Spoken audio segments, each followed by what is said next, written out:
Ya, bismillahirrahmanirrahim. Assalamualaikum warahmatullahi wabarakatuh. Kembali lagi dengan saya, Ibu Devi, sebagai guru Bahasa Indonesia. Ya, anak-anak, hari ini kita mulai pembahasan yaitu materi 2. Materi 2 itu eksposisi. Nah, kalian bisa tahu apa sih itu eksposisi? Nah, kalian bisa pelajari ya apa itu eksposisi. Nah, teks-teks selain eksposisi di dalam bahasa Indonesia itu ada deskripsi, eksposisi, persuasi, argumentasi, narasi. Nah, deskripsi itu gambaran. Kalau eksposisi yang hari ini kita pelajari itu paparan atau penjelasan. Kalau persuasi itu pengaruh. Nah, persuasi itu contohnya seperti apa, Bu? Persuasi itu contohnya seperti iklan karena sifatnya mempengaruhi. Nah, argumentasi itu berupa pendapat. Nah, kalau narasi berupa cerita. Jadi, kalau yang berupa cerpen, novel, yang ada tokohnya, itu disebut teks narasi. Nah, itu teks-teks yang ada dalam bahasa Indonesia. Lanjut, materi kita mengenai eksposisi ya. Nah, kembali lagi, apa itu eksposisi? Nah, apa itu eksposisi? Coba kalian ada yang bisa menjawab. Eksposisi itu yang tadi sudah dijelaskan bahwa eksposisi itu merupakan memaparkan informasi kepada pembaca atau pendengar. Nah, jadi kalian bisa tahu ya, kalau eksposisi itu berupa pendapat atau fakta. Nah, eksposisi itu berupa pernyataan atau pertanyaan. Nah, jadi di sini adalah eksposisi itu berupa pernyataan. Pernyataan yang isinya pendapat. Jadi argumentasi, penegasan ulang. Jadi eksposisi itu contohnya kalian bisa dapatkan di koran. Nah, kalau yang ada di koran nih, yang berita-berita mengenai misalnya banjir, atau mengenai kebakaran, nah itu disebut teks eksposisi. Eksposisi itu. Nah, Ibu, kok kalau berita itu bukannya fakta ya? Nah, berita yang sudah ditulis oleh orang lain, berita yang sudah ditulis oleh penulis, itu disebutnya pendapat, karena di dalamnya ada campur tangan pendapat si penulis. Nah, itu disebutnya eksposisi. Nah, lanjut ya. Lalu, kaidah kebahasaan teks eksposisi. Nah, kaidahnya nih, menggunakan partisipan secara umum, menggunakan keadaan atau keterangan sebagai penekan kalimat, menggunakan konjungsi sebab akibat.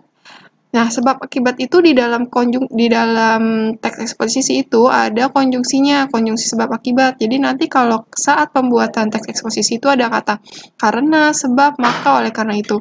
Menggunakan konjungsi bahwa, menggunakan nominalisasi kata benda. Tahu kata benda?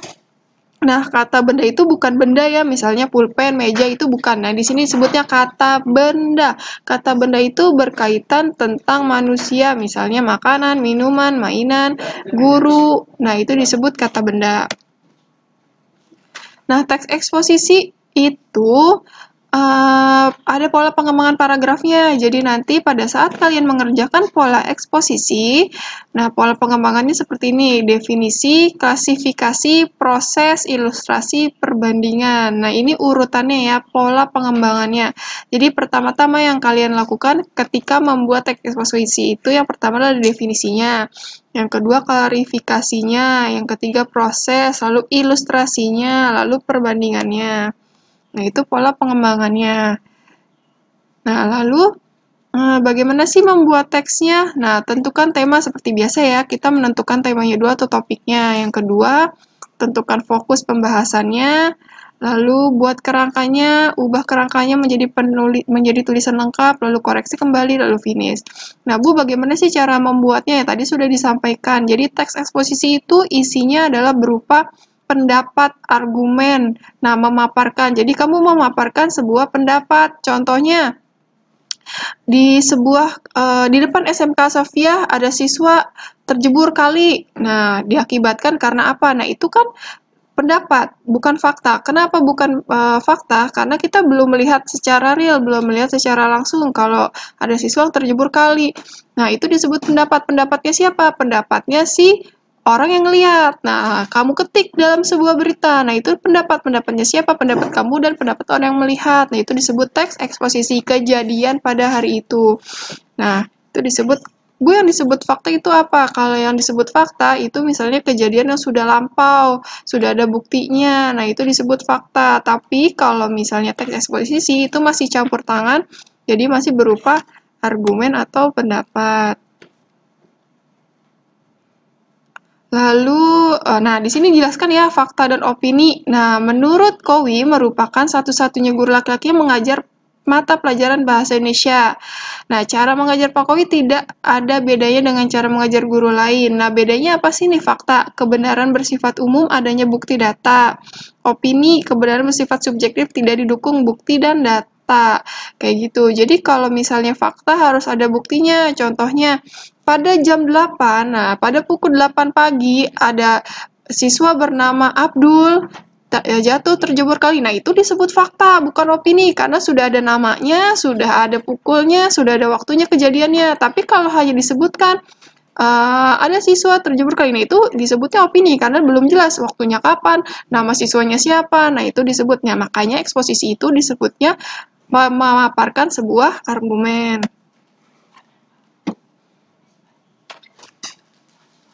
Lalu cara menyunting. Nah, nanti kamu untuk menyunting dan langkah-langkahnya saya akan jelaskan ketika nanti kamu sudah menghasilkan teks eksposisi ya. Nah, kamu bisa baca aja. Lalu untuk meringkas dan langkah-langkahnya. Nah, untuk meringkasnya sama seperti menyunting. Jadi menyunting dulu baru kamu meringkas. Selanjutnya, mengevaluasi, menilai, mengonversi, mengubah bentuk. Nah, nanti setelah kamu sunting, kamu menyunting, kan kamu analisis, lalu mengonversi. Bu, bisa nggak sih teks eksposisi diubah? Nah, teks eksposisi nanti akan dikonversi. Nah, nanti akan saya ajarkan bagaimana cara mengonversi teks ke dalam bentuk yang lain. Nah, itu saja materi teks eksposisi. Nanti kalau kurang paham dan mau ditanyakan, melalui Google Classroom atau WA Group. Terima kasih. Assalamualaikum warahmatullahi wabarakatuh.